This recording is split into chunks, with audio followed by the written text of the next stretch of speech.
Are you curious to know where you stand financially? Want to find out if you're ahead of the game or falling behind? Join us as we uncover the shocking truth about average savings, income, and spending. You'll gain valuable insights into your own financial situation and be equipped with the knowledge you need to make informed decisions. Get ready for some surprising revelations, because this is the financial comparison you've been waiting for. Welcome to Budget Boosters, where we make finance simple and easy to understand. Our goal is to provide you with easy finance tips to help you improve your financial future. Whether you're interested in personal finance, investing, or just wanted to learn more about money, make sure to subscribe to our channel and hit the like button if you found this video helpful. Let's work together to boost your budget and take control of your financial future. When you go to work every day, you may wonder how your income compares to the average person. According to the U.S. Department of Labor, the median income for a full-time worker is $52,000 per year. However, this is just for an individual, not household income. But income is just one piece of the puzzle when it comes to your financial well-being. Another important factor to consider is your savings for retirement. The Federal Reserve data shows that the median amount saved for retirement among all adults is only $65,000. This is a concerning figure, especially when you consider that the average household will likely need at least $500,000 or more in addition to other income streams to retire comfortably. But it's important to note that these figures are based on those who even have retirement accounts at all. Sadly, about 1/4 of Americans don't even have one. Breaking it down by age group, the median balance for those age 25 and younger is only $1,786, while the 25 to 34 age group has a median balance of just over $14,000. The number rises to almost $88,000 for those age 65 and older. These numbers are alarming, and it's clear that many people are falling behind when it comes to retirement savings. But there is hope. Just by saving a small percentage of your paycheck and investing it consistently, you can put yourself in a much better position than the average person your age when it comes to retirement savings. It's never too early or too late to start taking control of your financial future. So, let's dive deeper into these numbers and see how you can make the most of your income and savings to reach your financial goals. Many Americans rely on Social Security as their main source of income during retirement, but the average benefit amount is only $1,550 per month. This means that for most people, it will need to be supplemented with income from a job or other sources. It's important to note that this is just the average benefit amount, and those who never earned much money during their working years will likely be receiving even less. Some people may not even consider the fact that they'll be receiving Social Security income at all and instead see it as a bonus. It's also important to keep in mind that the benefit amount will vary depending on the age at which you file for it. You can get an estimate of your benefit based on your past earnings on the Social Security Administration website. The average household spends about $5,577 per month, according to the U.S. Department of Labor statistics. Over the course of 1 year, that's about $67,000 in annual spending, meaning you'd have to take home that much money each year as a household just to get by.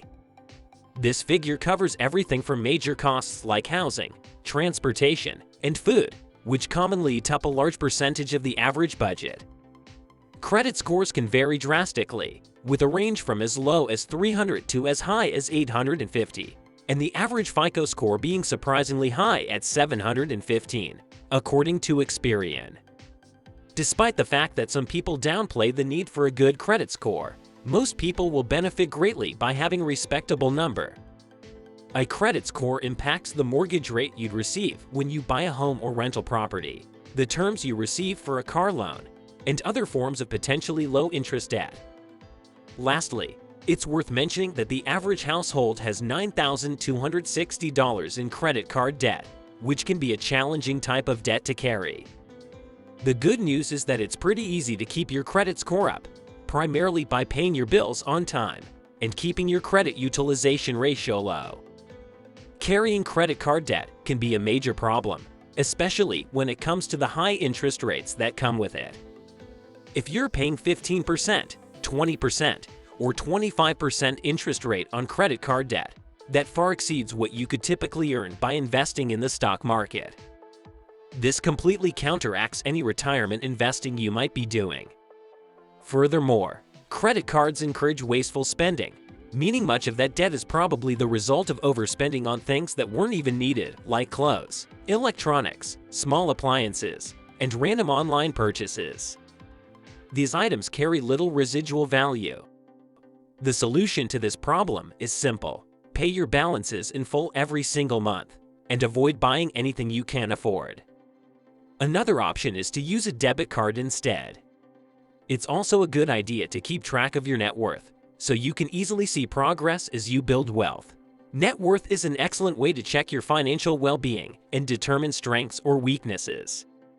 Net worth is calculated by totaling the value of every single item you own, such as your home, vehicles, and other items, in addition to your retirement accounts, and subtracting everything you owe like a mortgage. The amount of income that the average person saves varies from year to year based on various factors, such as the economy and others. Information collected from the U.S. Bureau of Economic Analysis shows that the average savings rate is around 6%, so they save about 6% of their income after taxes. This money might be saved for a home purchase, home renovation, new car, college, retirement, or surprise expense. After funding all short and medium-term savings goals, this doesn't leave much left over for retirement. Consider that the average down payment on a home is $62,000, the average kitchen renovation cost about $26,000, and the average new car cost over $47,000.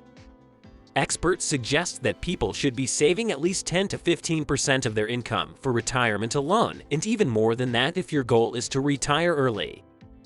On top of that, you need to save for other future purchases you'd like to make. Everyone wants the ability to retire early.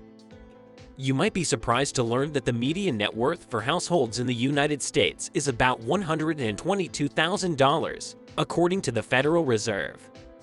For those under the age of 35, the median net worth is less than $14,000.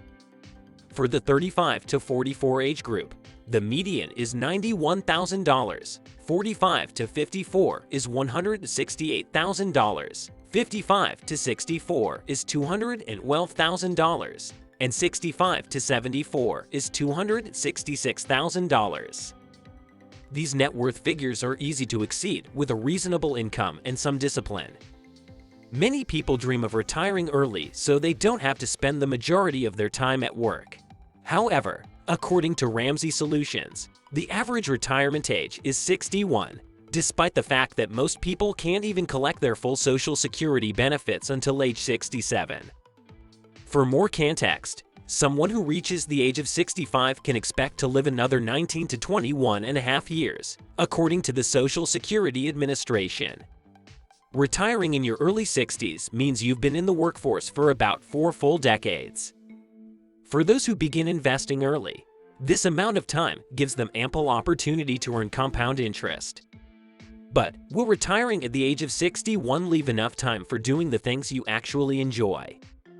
At age 61, there's a good chance of having good health and mobility, but how many more years can you expect to be in good enough shape to enjoy your hobbies? It can be hard to have a clear perspective on how you're doing with money, and sometimes it feels like you're nowhere close to where you should be, and you're hardly making any progress. These financial statistics of the average person are sure to surprise you and give you some insight into your financial well-being. You might realize that in many ways, you're doing better than the average person, giving you the momentum to continue improving. Thanks for watching.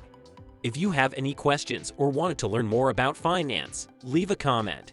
And don't forget to subscribe to the channel for more simple finance tips.